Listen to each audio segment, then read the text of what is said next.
કહેવાય, મહાન તપસ્વી મૂર્તિ કહેવાય. એવા આપણે કદાચ ખરવડ ગયા હોય તો બાપજી ગોતવા પડે કે બાપજી ક્યાં છે. બાપજી ગાયોની સેવા કરતા હોય એવા પ્રભુ પૂજ્ય તપો મૂર્તિ આપણે વચ્ચે નાગર બાપજી પર બિરાજમાન છે. આવા સંતોના મુખથી બે આશીર્વાદ આવી જાય અને આપણા જો અંતરમાં ઉતરી જાય તો આપણો બેડો પાર થઈ જાય. આ સંતોના આશીર્વાદ છે. સંતોના આશીર્વાદ લેવાની કોઈ સંત કમાઈ નથી, આપણે સંતો આશીર્વાદ આપે છે. અને એ આશીર્વાદ રૂપી તમે ગ્રહણ કરી લો અને તમારો ભાવ બેડો પાર થઈ જાય. આપણો એક ભાવ નહીં 7 ભાવ આપણા કરી જાય. એટલે ખૂબ સંતોના આશીર્વાદ લેજો, ખૂબ પ્રેમથી સાંભળજો અને જ્યાં બેઠા ત્યાં બેસી લેજો. તમારે જ્યાં બેઠા ત્યાં જળ સેવા પણ વ્યવસ્થા કરી, ચા પાણીની પણ વ્યવસ્થા કરી. ખૂબ પેપળુના આ યુવાનોને અને પેપળુના સેવકોને ખૂબ ખૂબ અભિનંદન પાત્ર કહેવાય કે કેવી વ્યવસ્થા આદરી. એક પણ જગ્યાએ તમે કચરો જોવા નહીં મળે, કારણ બધી વ્યવસ્થા જોરદાર છે. આ યુવાન મિત્રોને હું ખૂબ ખૂબ અભિનંદન આપું છું અને આશીર્વાદ પણ બાપજીની હાથે હાથે આપીએ છીએ. સંતોનો કામ આશીર્વાદ આપવાનો નહીં. એટલે ખૂબ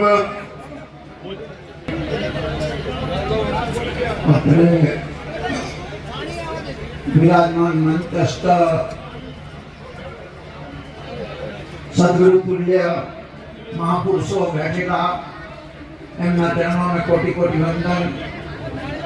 અને બીજા જે દર્શનાર્થીઓ ભાઈઓ બહેનો માતાઓ સજ્જનો જે પધારેલા છે, મને તો નવાઈ એક લાગે છે કે એક તક ભરીને બધાય મહાપુરુષોની નજરથી નજર મેળવીને સજ્જનો બધા બેઠા છે.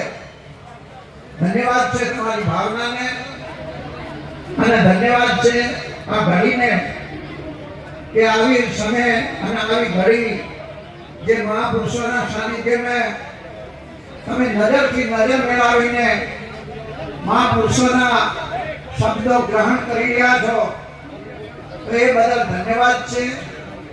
અને બીજો આ નકળન ધામ નકળન દાદાને હું વારી વારી પ્રણામ કરી મૂકું છું કે નકળન દાદાનો એટલો મહાન તપ છે કે એ નકળનનો પૂજારી હોય ને એને માળા કરવાની પણ જરૂરત રહેતી નથી.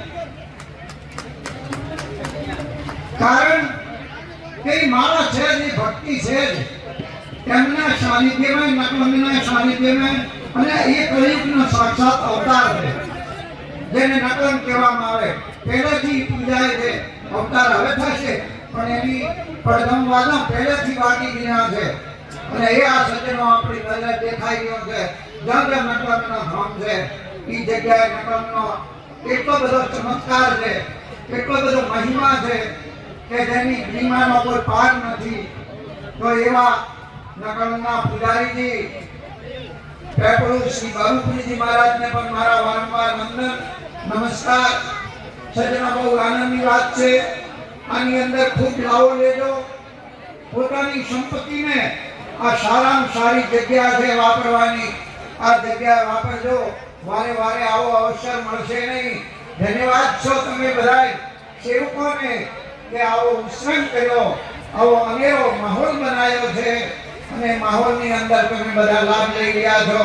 અને અત્યારે ઉપસ્થિત મહાનુભાવો ગંગા, જમના અને સરસ્વતી આજે ત્રણેયની સંગમ અહીં મહાપુરુષો વિરાજમાન છે. કર્મ યોગીઓ અહીં બેઠા છે, બરોબર, જ્ઞાન યોગીઓ અહીં બેઠા છે, ભક્તિ યોગ વાળા પણ અહીં બેઠા છે. આવા મહાપુરુષોના અહીં પગલા થયા છે અને એ મહાપુરુષોના આજે તમે દર્શન કરી રહ્યા છો. એક ઘડી આધી ઘડી આધી મેં કુની આજ તુલસી સંગત સંતતિ કટે કોટી અપરાધ.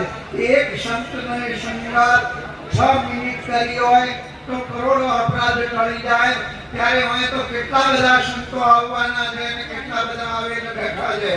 તો સજ્જનો ઈ સંતોના તમે દર્શન કરીને બહુ ભાગ્યશાળી કહેવાઓ.